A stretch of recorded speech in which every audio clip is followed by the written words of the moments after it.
He'll give you each one a check after.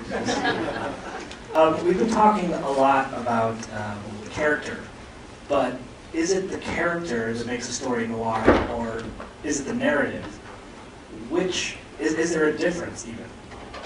Well, you have to have a certain kind of character that's going to be involved in a noir story. A good, happy person, the good folks in this room, if you found yourself in a noir setting, you'd find a way out of it. You have to have a dark spot in your heart to begin with. You can't go down these roads. When somebody, I don't know how many times it's happened. Every guy in the room here, how many times has a woman said, "Hey, help me kill my husband"? I mean, 9 times out of 10 we say no, right? So it's the idea that you have to start off a little twisted. So you just can't take a happy-go-lucky character and make them noir. You can fill the person with noir people around them and have them forced to make tough noir-esque decisions. But in the end, if they are not rotten in the core, you're not going to make them bad. And they may be tinted a little bit, but in the end, their good side's going to come through. So you have to have the right character. So yes, and that character has to have this, one of their overriding things is they always like the tough guy in the noir, I've got to make it in the world. I think the core essence of every noir character, male or female, is this exceptionally low self-esteem. I am not worthy of friends, love, relationships, success. I am not worth to be on this planet, but I can't figure out a way to get myself off it. So I'm going to just engage in behavior where eventually somebody will take care of that for me. Because I don't have the courage to make these decisions, but I'll pretend I do, and I'll do all these risky, tough guy attitude behaviors. But in the end, all of them have zero self-respect or self-esteem, and that's what enables them to get pulled into killing somebody's husband. Or wife, if it's the other way around. Well, let's take a specific example then, and you can tell us exactly about Mark Rohr, who is your ex-Marine, ex-Buffalo resident, waistabout that's at the heart of Noble Lies. Okay, with the character of Mark Rohr, I had my previous books take basically nice guys and put them in outrageous settings around the world. They just take guys who've never been anywhere. My first book takes a guy who's an unemployed bottle washer from Pottsville, Pennsylvania, never been 50 miles from Pottsville. And next thing you know, he's into Morocco, Egypt, Bahrain, Singapore, meeting exotic women and tracking down a missing diamond and trying to solve a 50-year-old murder. He's a nice guy. And you can't corrupt a nice guy, and I wouldn't want to. I mean, he's a nice guy. My second book, Out of Order, takes a more average guy, but another guy who's basically a good human being. Mark Rohr isn't really basically a good human being. He has moments where he thinks he wants to be, and has moments where he thinks he could be a good human being. But many of the decisions in his life have been things that have made him either money or tried to make him money at the expense of others. He tries to sell himself off as I'm an adventurous, round-the-world kind of ne'er-do-well tough guy. And then you also realize at the same time, what are you looking for? What are you running from? And as the story progresses, we find out that one of the reasons he leaves the States is he was involved in the first Gulf War and was considered a hero, got a Silver Star, and he knows he didn't earn it. And he just wants to get away from it. The little his redeeming characteristic, he knows he's not a hero. What are heroes? I don't want to be a hero. I don't want to be a hero. That's what he says. But then deep down inside, he just wants at least one person to say, you could have been.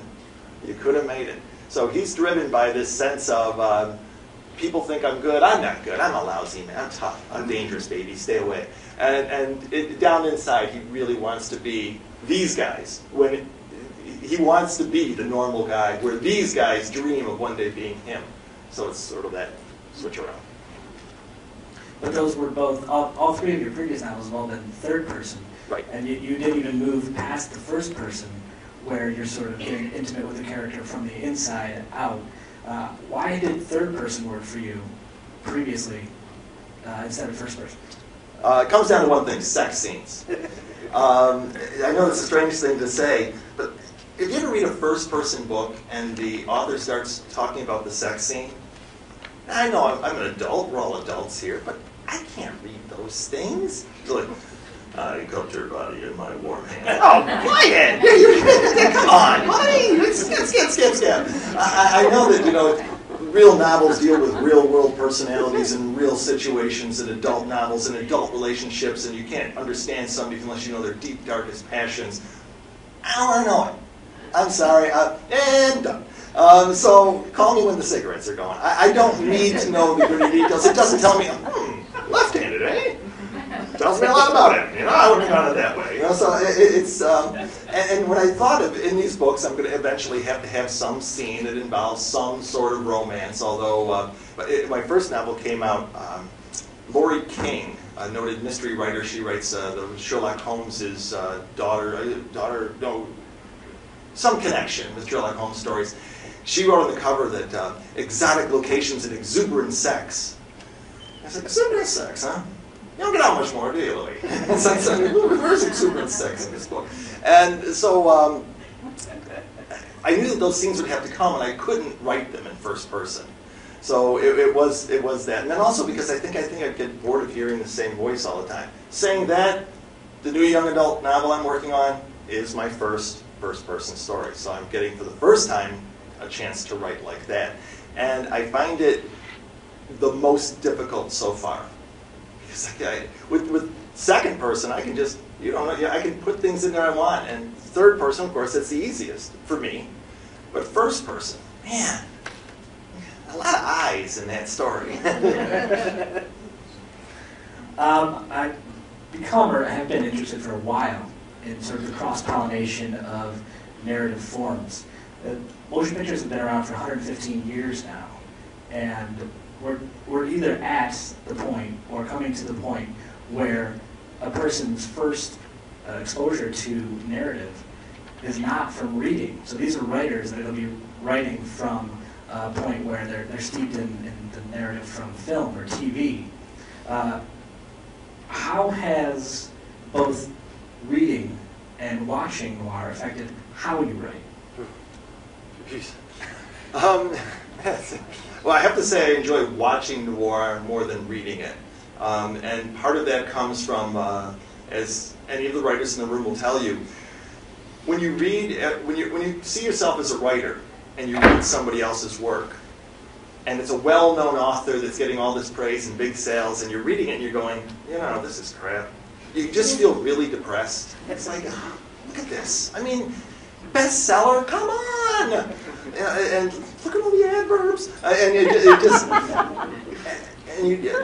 read one line in a famous Brooke Dan Brown, and the guy said, the narrative said, almost unbelievably, the bony white hand reached out. Almost unbelievably. So you're saying, pretty much expected, the bony hand, almost unexpectedly. So anyway, you read books that you don't feel are as good as yours, you get a little upset. The worst scenario is reading books that you know you're never going to write anything like it. And then you just sit there thinking, why do I bother? Why bother? Why would anybody read what I've written when this book is out there? So I have to say, when it comes to a lot of the noir stories, I tended to avoid them. I don't mind reading the pulp versions by those authors. Now, those anybody can feel good about. I don't the pulp fiction stories, the stuff that were knocked out really fast. David Goodis was a pulp writer, wrote 5.5 million words of pulp copy in 5 years. They're kind of throwaway in that little bit, but the good stuff is really hard.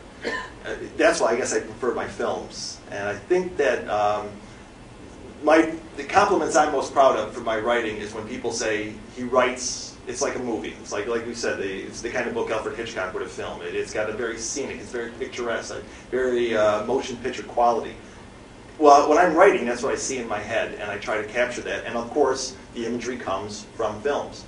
And I would think that most definitely for the film Out of Order, where a good hunk of it takes place on a train, my wife had to sit through so many Hindi movie musicals that were set on trains, and there's a lot of them.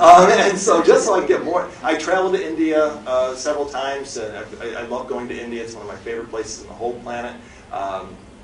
And so I watched these movies, and it was definitely a cinematic approach to that book, trying to capture the vistas. It wasn't. I found that when I'm trying to describe the scenes, it wasn't what I remembered. Standing in the exact same place, going right across the exact same railroad tracks, It was the film version of that shot that stayed in my head longer. That says something about me.